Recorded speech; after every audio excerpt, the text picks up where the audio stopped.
Bismillahirrahmanirrahim. Start with the name of Allah, who is the most beneficent and the most merciful for all. Today we will discuss about present indefinite tense. Let's begin. Present indefinite tense की उर्दू में जो पहचान है उसमें उर्दू फ़िक्रे के fail के आखिर में ता है, ती है, ती हूँ, ता हूँ, ते हैं वगैरह आता है।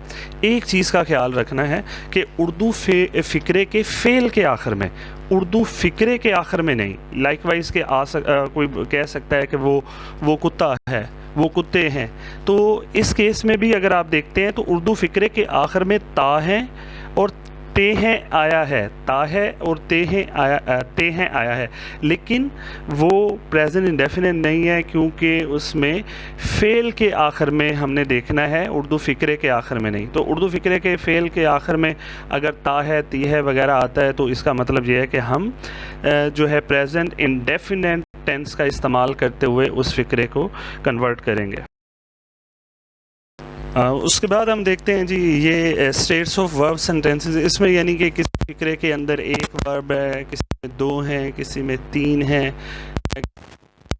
वर्ब और मतलब ऐसा वर्ब जिसके साथ आईएनजी आ रहा होता है, तो इन सारी चीज़ों को हम नेक्स्ट सेंटेंसेस के अंदर बनाते हुए देखेंगे।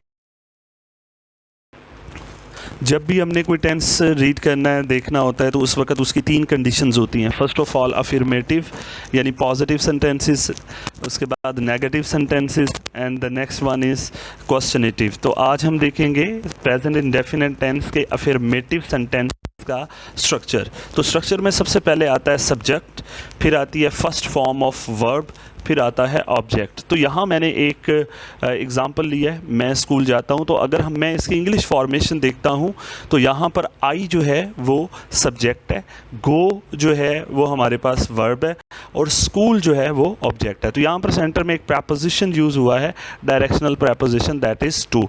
तो प्रपोजिशन पर हम एक अलग लेक्चर देख लेंगे।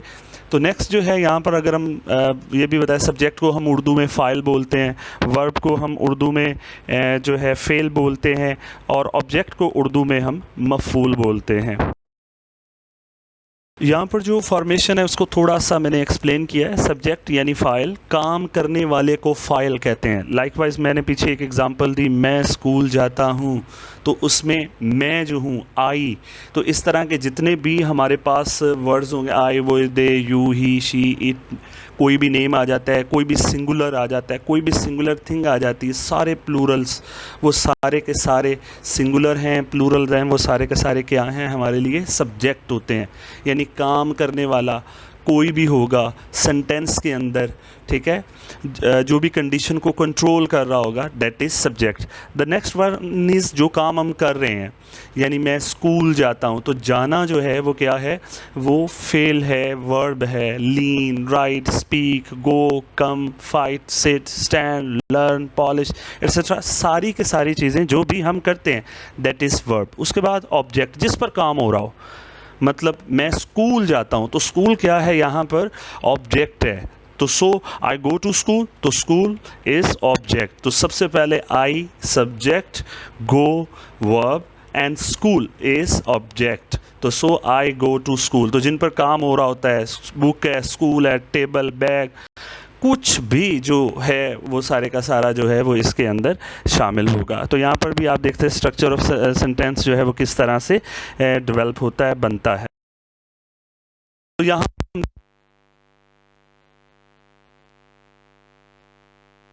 सब्जेक्ट के साथ आता है तो अपने आप को किस तरह से वो रिप्रेजेंट करता है। तो यहाँ पर जो कुछ सब्जेक्ट दिए हुए हैं, आई, वही, दे, यू, और इसके अलावा प्लूरल नेम्स। प्लूरल नेम्स मतलब एक से ज़्यादा नाम आ जाएं, Ali and Akbar, Asma and Hina, तो इस तरह के कोई भी नाम आ जाते हैं तो वो सारे के सारे इस पर बेस करते हैं। उसके बाद ऑल प्लूरल्स, कोई भी प्लूरल आ जाता है तो उसके साथ man, women, children, schools, organisations, institutions, कोई भी आ जाता है तो उसके साथ जो वर्ब है वो अपनी फर्स्ट फॉर्म के साथ वैसे ही आएगा, उसके साथ इजाफा नहीं होगा।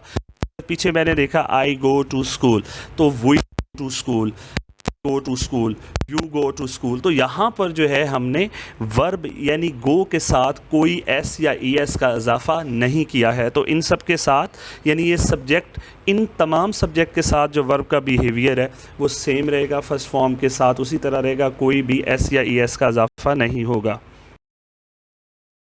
यहाँ पर देखेंगे हम सेकंड रूल के वर्ब किस तरह से सब्जेक्ट के साथ जो है वो बिहेव करता है। तो यहाँ पर हमने कुछ देखे हैं सब्जेक्ट्स। तो सबसे पहले अल्लाह सुब्हानहू व तआला, मोहम्मद सल्लल्लाहु अलैहि वसल्लम, profit, he, she, it, name, all, singulars. तो इन तमाम केसेस के साथ जब कोई सेंटेंस होगा तो वहाँ पर जो है वर्ब के साथ हम एस का इजाफा करेंगे।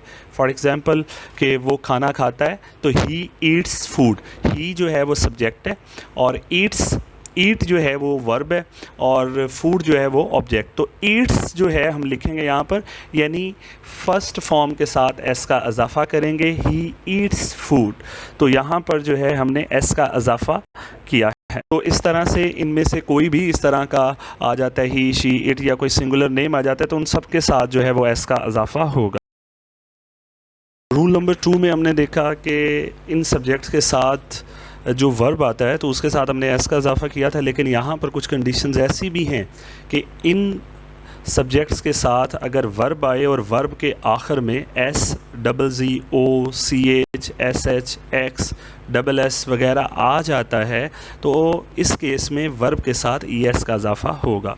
जिस तरह से यहाँ पर एक नीचे कुछ एग्जांपल दी हुई है कि वो स्कूल जाता है, ही गोज़ टू स्कूल, गो नहीं आएगा बल्कि क्योंकि जी ओ आ गया है एंड में, उस वर्ब के लास्ट में ओ आ गया है तो सो ओ के साथ ई एस का इजाफा होगा, एस का इजाफा नहीं होगा। इसी तरह से एक्सप्रेसेस है, मिक्सेस है, फोकसेस है, वॉशेस है, बसेस, विचेस है। तो ये सारी की सारी वो कंडीशंस हैं जिसमें हम वर्ब के साथ ई एस का इजाफा करते हैं, एस का इजाफा नहीं करते। अब जो हम देख चुके हैं रूल नंबर 2 और 3 में, उन्हीं सब्जेक्ट्स के साथ अगर हमारे पास वही सब्जेक्ट हैं उनके साथ वर्ब आ गई है और वर्ब के लास्ट में वाई दिया हुआ है और उस वाई से पहले कोई ना कोई कांस्टेंट मौजूद है यानी वॉवल नहीं है, यानी COPY, तो वाई से पहले वॉवल नहीं है बल्कि क्या है, कॉन्सोनेंट है, P है, R है, D है, कोई और आ जाता है तो तब आपने क्या करना है कि वाई को हटाकर आपने IES का इजाफा करना है। ना एस का इजाफा होगा ना ES का इजाफा होगा बल्कि क्या होगा, वाई रिमूव करेंगे और वाई को रिमूव करने के बाद आप IES का इजाफा करेंगे। तो यहाँ पर मैंने कुछ वर्ब ऐड किए हैं, जिस तरह कॉपी है तो कॉपी में ही, शी, इट, नेम या कोई भी सब्जेक्ट इस तरह का आ जाता है तो उसमें जो वर्ब इस्तेमाल हो रहा होगा तो वहाँ पर अगर कॉपी, क्राई, स्टडी इस तरह का कोई वर्ड आ जाता है तो वाई को हटाकर आपने क्या चीज़ यूज़ करनी है, IES। और क्राइज, स्टडीज़, तो यहाँ पर आपने वाई को हटाकर I और ES का इजाफा किया है। In this lecture, we have seen the rules of recognition, identity, and simple sentences in Urdu for present indefinite tense. In the next video, we will see these simple phrases or sentences. Thank you for watching.